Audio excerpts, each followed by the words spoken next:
The Teaching of the Master by Brother L.G. Sargent.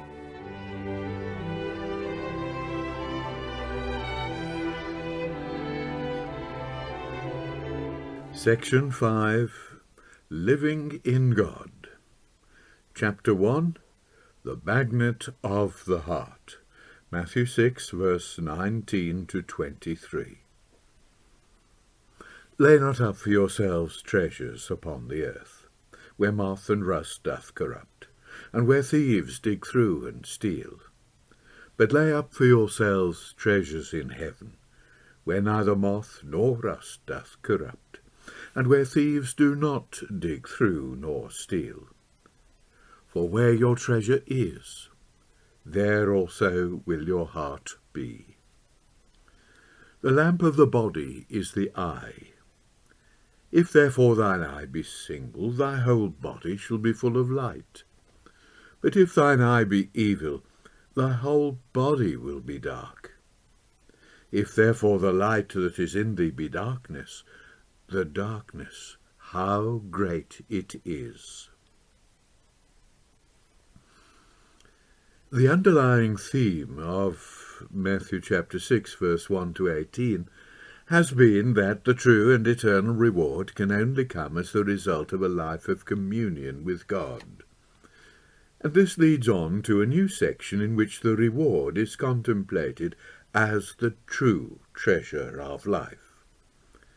The two sections are joined in thought by several interwoven strands. In contrast with the true worship is hypocrisy, and in contrast with the true treasure is avarice. The two are so often found together that they may be reckoned as the twin spiritual perils of the pursuit of righteousness. And if the righteousness which many of the Pharisees showed was hollow, so were the riches in which they trusted. With a force which tends to be weakened in translation, Jesus says, "Treasure not up for yourselves treasure upon earth." Men think they make lasting provision when they lay by a store of valuable clothes, supplies of corn, or a hoard of money. But moth may destroy the fabrics, insects and rodents corrupt the grain and render it worthless, and thieves may burrow through the mud walls of the houses, dig through, the Revised Version margin has it, and steal the gold, perhaps killing the owner to escape detection. The saying covers all the forms in which wealth was customarily hoarded. Rust is literally eating, and more probably refers to devouring by vermin than to chemical changes in metal. James, however, in a passage obviously based on the Lord's saying, uses a word which specifically means metallic corrosion. This is James chapter 5, verse 2 to 3. Buried in the Lord's words is a double allusion to Isaiah, which calls for a further examination of some passages referred to in an earlier chapter. In a prophecy of the suffering servant, in Isaiah 50, verse 9, it is said, "Lo, they all shall wax old as a garment, the moth shall eat them up." In the following chapter, the faith of the servant is made a pattern for the people of God for whom he suffers, and his words are repeated in calling on them to look at the eternal realities in contrast to the heavens and the earth of a passing world order. And so the people in whose heart is God's law are adjured not to fear the reproach of men. For the moth shall eat them up like a garment, and the worm shall eat them like wool. But my righteousness shall be forever, and my salvation unto all generations. When the allusion to those passages is recognized, the Lord's reference to everyday facts of decay and loss carries an overtone of meaning. The saying still declares plainly enough that earthly riches may perish, and only the treasures of the Spirit are unfading. But the spoiled grain and the moth-eating cloak are also pictorial emblems for something more. They are the symbols of a world in which men set their hearts, and those whose hearts are in the world are as doomed to perish as the world order to which they belong. They, like it, shall vanish like smoke. Behind the Lord's words is the same profound belief as in the prophet that enduring life can only be found in the eternal and victorious righteousness of God. Therefore, says Jesus, treasure up for yourselves treasures in heaven. Earth and heaven, as simple terms for place, give the saying poetic antithesis. But in Jewish usage, heaven is a reverential synonym for God, and in heaven is equivalent to with God. The Old Testament speaks of God as laying up a store for the righteous. If their desire is set on this divine treasure, then they indeed have treasure with God. But God may store judgment for the future as well as goodness, and a man's own life determines of which kind the store shall be.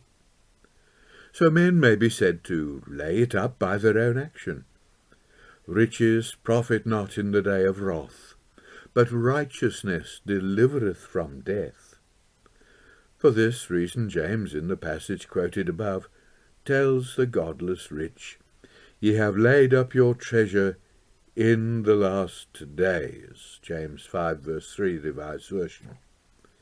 In heaping up earthly treasures by extortion and oppression, they have accumulated another store, the wrath that is reserved for them in the day of judgment. And James, with the proverb about the day of wrath in mind, is giving a pungent turn to the figures used by Jesus.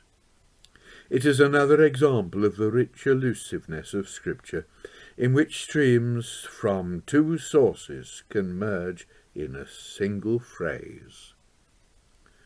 Paul also has his allusion to the Lord's words when he exhorts Timothy to charge them that are rich in this world not to have their hope set on the uncertainty of riches, but on God, and that they be rich in good works, laying up in store for themselves a good foundation against the time to come, that they may lay hold on the life which is life indeed.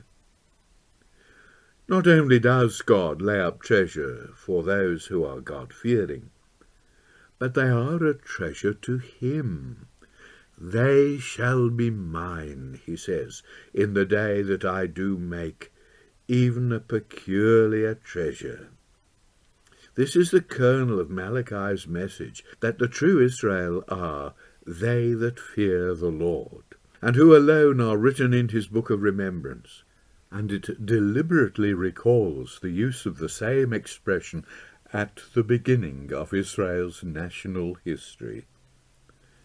They are chosen as God's prized possession. But it is Abraham's seed of faith who are truly God's treasure. And so Peter writes to those sojourners of the dispersion, who are elect according to the foreknowledge of God the Father, through sanctification of the Spirit, unto obedience and sprinkling of the blood of Christ. And in the language of the law, and in the spirit of the prophet, he says, But ye are an elect race, a royal priesthood, and holy nation, a people for God's own possession, that ye should show forth the excellencies of him who has called you out of darkness into his marvellous light. These are the Lord's inheritance, a term which is used of Israel of old. And Paul, applying the Old Testament language to the spiritual Israel, can write to the Ephesians of the riches of the glory of God's inheritance in the saints. But if they are the Lord's inheritance, he also is theirs. The Lord is the portion of mine inheritance and of my cup. Thou maintainest my lot. The lines are fallen unto me in pleasant places. Yea, I have a goodly heritage. Psalm 16, verses 5 to 6. The words are those of the Spirit of Christ in the Psalms. For what of true is him is also true of those who are in him. If they are the Lord's treasure, so he is theirs. And they can cry with Asaph, My flesh and my heart faileth. But God is the rock of my heart, and my portion for ever. In the light of these sayings of the psalmist, we can feel the force of the Lord's words. For where your treasure is, there also will be your heart. The heart will turn as surely as the needle of the compass towards what we really value. No amount of outward religious performance will change its direction for long if the world provides its pole. But if God is our prized possession, then to him our hearts will be drawn, and he is the only possession which can never perish, and can ensure that the possessors will never perish either. We cannot pretend that delight and a sense of wealth in God come easily to human nature. Only a long and constant direction of the mind can bring the consciousness of that precious treasure. Set your mind, says Paul, set it like a ship on a course, on the things that are above, not on the things that are on the earth, for ye are dead, and your life is hid with Christ in God. Life is our treasure, and our treasure, like our citizenship, is in heaven. Christ, too, had his treasure, which God had laid up for him from the beginning of the ages. For he could pray to the Father, Glorify thou me with thine own self, with the glory which I had with thee before the world was. A share in his glory will be the lot of those who are meet to be partakers of the inheritance of the saints in light, for whom the hope is laid up in the heavens. For Christ in them is the hope of glory. The eye is the light-giver of the body. Unless light can penetrate it, all is dark within, however bright the sunlight around. And so, by a kind of metonymy, Jesus calls it the lamp. The world is light for a man with a clear eye, and he himself is, as it were, filled with light. So it is in the things of the Spirit. The sunlight of God's truth shines around, but can it enter the man? If it cannot, nothing irradiates the darkness of his own nature. And if that which ought to convey light is darkened, that which is by nature dark must be dark indeed. What can darken the eye so that it fails of its function? The clue is in the context. Jesus has been talking of the treasure on which men's heart is set, and in Jewish usage the single and evil eye have particular meanings which go back to the Old Testament. When a poor Israelite wanted to borrow, "Beware," says Moses to the potential lender, "lest there be a base thought in thine heart, saying, The 7th year, the year of release, is at hand, and thine eye be evil toward thy brother, and thou give him naught." The evil eye was blind to the other's need, and saw only the chances of gain or loss. But when famine came in the siege as one of the punishments on disobedient Israel, a man might look on his closest kin with an eye even more perverted.